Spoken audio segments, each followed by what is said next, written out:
Hey guys, welcome to Gregsbeerreviews today. It's Beer 30. Let's go take a walk, see what's in the fridge today.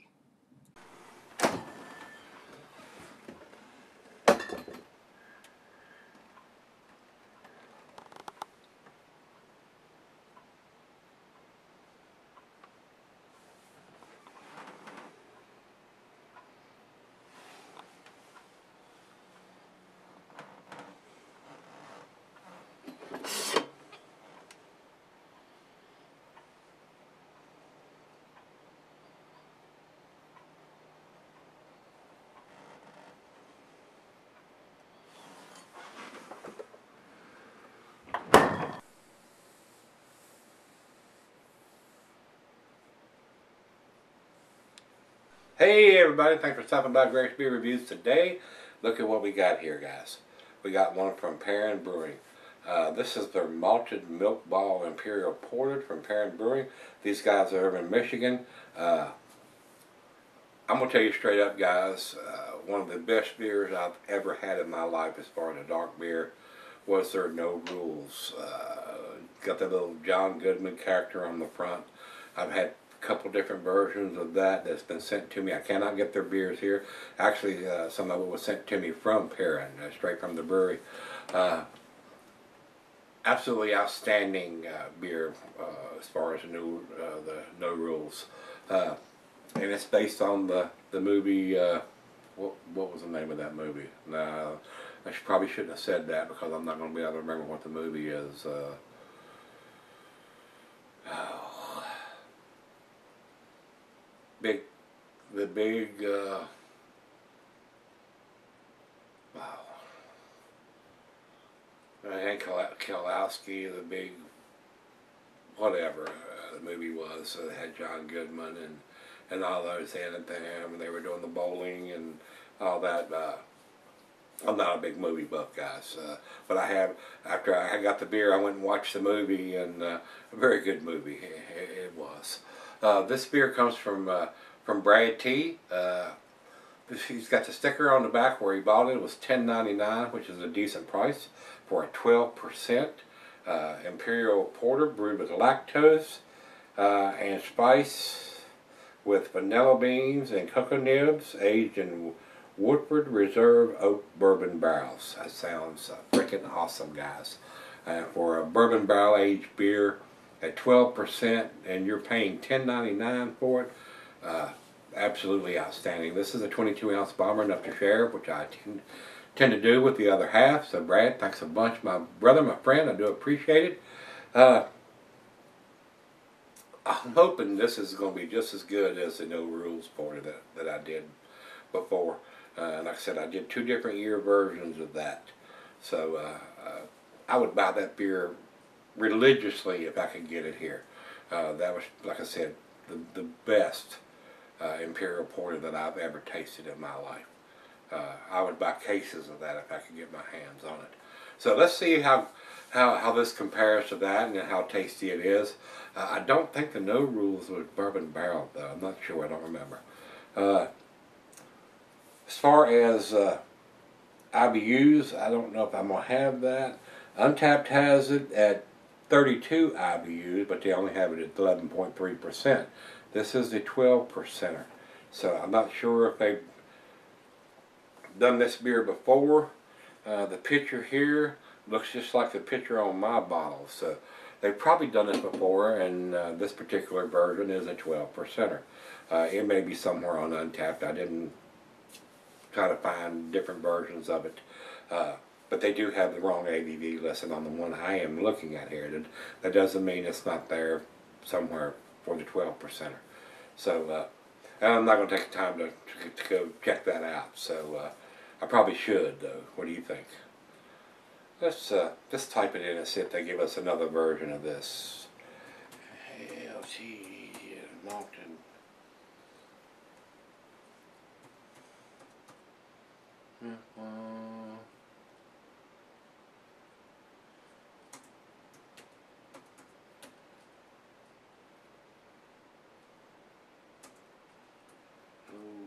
Seven.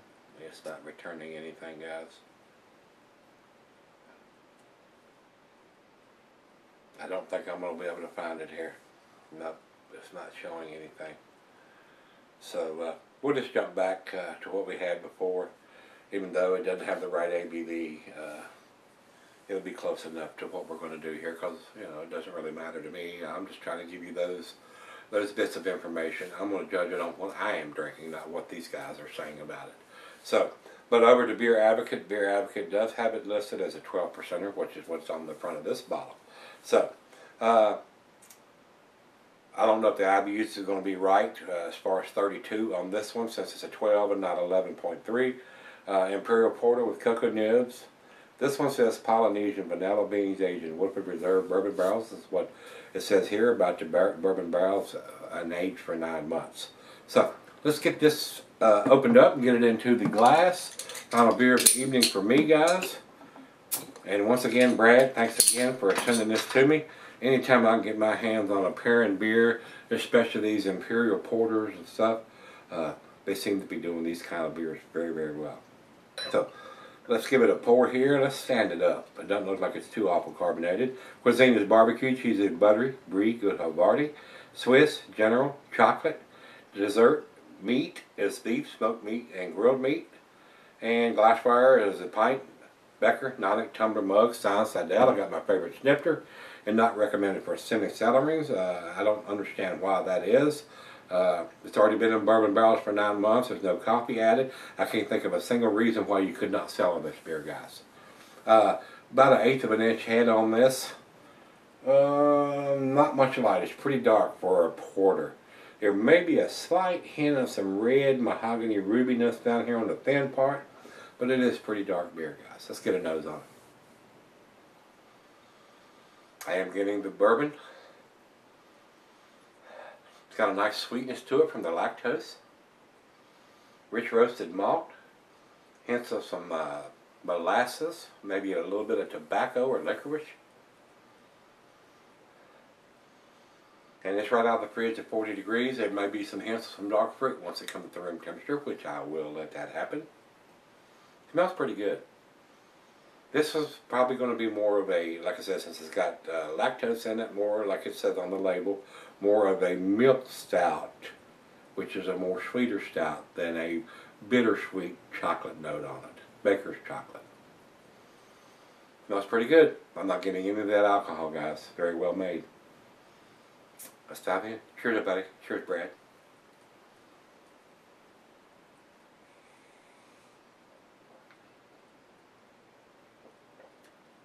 Oh yeah, very nice bourbon notes. I am getting that. I am getting that sweet chocolate from the cocoa nibs and the lactose. Very easy drinking for a 12%er.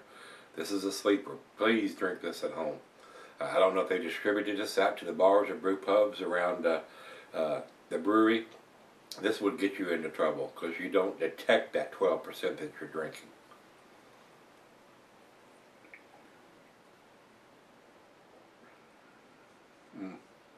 It's almost like a candy, a very dessert beer. Wow. Awesome. That's awesome, guys.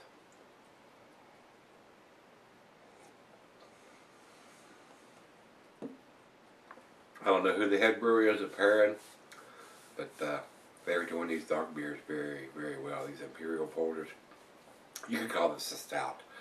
Just that slight red rubbiness around the thin part of the glass gives that hint that it's not quite to that black used motor oil, super dark color. And I have had some stouts that have that red rubbiness, and I have had some porters that does not have that red rubbiness. So it all depends on the brewer, what they want to call it. They can call it a stout, they can call it a porter. It doesn't have to be super opaque black to be called a stout. Some of those call those porters. It's up to the brewer. He can call it whatever. So the styles are so muddied nowadays. Used to be, it wasn't like that back in the 1700s and stuff, when the dock workers and warehouse workers that were working over in England and the UK would have these style of beers, but they wouldn't be this big 12%. They would be like a 3%, 3.5%, maybe 4%. And they would have it during their lunch break or dinner break. and go back to work. So a lot of things have changed nowadays. You get into these Imperial porters, which were like the stouts back then. I don't even know if they were doing even 12%ers back in the 1700s and 1800s. So that's the day and age we live in. Everybody wants something bigger, bolder, heavier, thicker, more ABV, more IBUs, more. That's just the day and age we live in. So, well, let me sip on this without flapping my gums anymore. Pour her a glass, and we'll come back and see where this ends up. We'll step out on the deck, fire up a stogie, and sip on this, and let it come up to room temperature, and see if I can detect anything else on the beer. I'll be right back. Alright guys, I'm back. Been sipping on it for a little while now. Went very well with the Mark Twain cigar that I was smoking out on the deck. Very pleasant beer. The alcohol is super well hidden for a bourbon barrel aged beer at 12%. I don't think it has a date on it that I've seen. It's not super critical on this style of beer, but I would like to know what vintage it is. And that is going to be the only reason why I'm not going to give it a better grade. I would like to see them put something on the bottle somewhere, whether it's stamped on in ink, which I do not see, or something on the label that tells us what vintage it is. In my honest, humble opinion, guys, for a $10.99 beer, $11 bottle of beer that's been aged in bourbon barrels for 9 months, exceptionally well made. I found this outstanding. I would buy this beer if I could get it here. If it had some kind of vintage or date on it, I'd like to see what month and year. Date's not critical on this style of beer. Whether it was done in January of 2017, July, June, November. The day is the 3rd of November. I don't know how old the beer is. I would like to have that information. Tell us what vintage it is. And if the year is all we can get, the year is all we're going to get. This has nothing that I can find on it, guys. I'm probably pretty sure that it's a 2017 edition. I can't guarantee that. It may be a 2016 version. So I don't know. I would like to know that. So I know, you know, if I get several different bottles of this, whether it's a 2016, 2015, 2017, in case I want to do a vertical side by side, that lets me know how old the beer is. Even if it's just the vintage of the year, the month would help. So, I mean, I can't tell you this beer is 1 month old, 3 months old, 6 months old, 1 year old, 2 years old. I don't have any idea, guys. That's why we need to have the vintage on the label. It would help.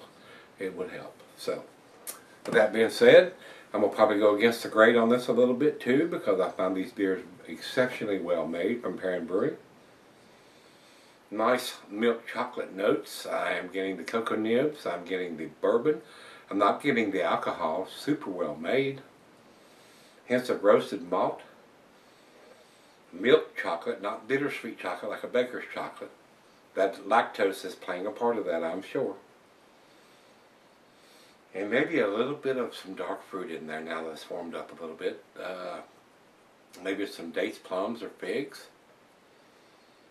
Exceptionally well made beer. Outstanding beer. I don't joke.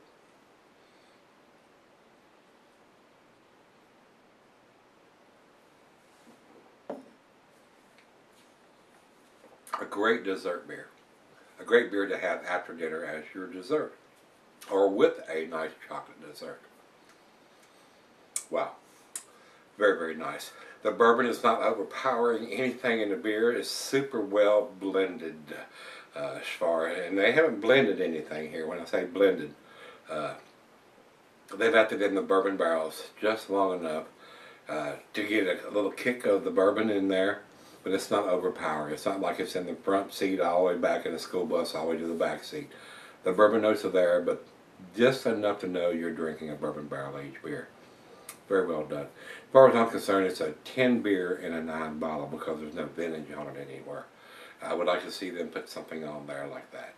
Even if they have to put another little sticker on the back, another little label saying this is a 2017 edition, or a little small label on the top of the bomber here that tells you that. I just want to see that done. Perrin's big enough to do that. They are. and they choose not to. So I choose not to give them the 10 on this one. I am going to give it to $9.99 for me, guys. 10 beer and a 9 bottle because I don't have a vintage on it. I want to know what the vintage is. I want to know when it's put in the bottle. So let's run over to Beer Advocate. Beer Advocate says 4.29.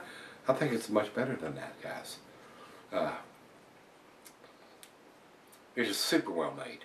It is so super. If you didn't know you were drinking a 12%, you wouldn't know you're drinking a 12%. So like I said, this is one to have at home. And if you're drinking it out in a, if they do distribute it in kegs and it's in a brew pub or a bar somewhere around where the brewery is at, just be aware you're drinking a 12% bourbon barrel-aged beer, and have somebody drive you. Don't drink 1 or 2 glasses of this and think, oh, I'm good. Yep, you'll be good when you have them chrome bracelets on in the back seat of a police car. Drink responsibly, guys. That's why you see me doing these beers here. I'm not driving. I'm going to walk back into the bedroom and fall down into the bed. So, not going to hurt anybody, not going to hurt myself, not going to get a ticket, not going to get a DUI, which is a life-changing event in this state. $10,000 time you get your lawyer and go through all that bullshit. So, just drink responsibly. I don't want to see you get hurt, don't want to see anybody else get hurt. Big beer, big boys beer. So, like I said, going against the grade, I think it's an exceptional well-made beer. If it had a vintage on it, I would give it to 10. And it does not. So, 99, that's where I'm going to put it. That's as close as I can get to a 10 without giving it a 10 because I don't have that information. Over to Untapped. Untapped has it at 4.16. That's in their A- grade as far as I'm concerned. I think it's much better than that, just like I did on Beer Advocate. So I'm going against the grade on this one. I think it's a well-made beer. I think it's deserving of a 10 other than not having that information of the vintage. So with that being said, if you've had this one from Perrin Brewery, their malted milk ball, Imperial Porter, let me know what you think. I enjoyed this thoroughly, Brad. Thanks a bunch, my brother. I do appreciate it. A great final beer of the evening. So until we meet again, let's go see what's in the fridge.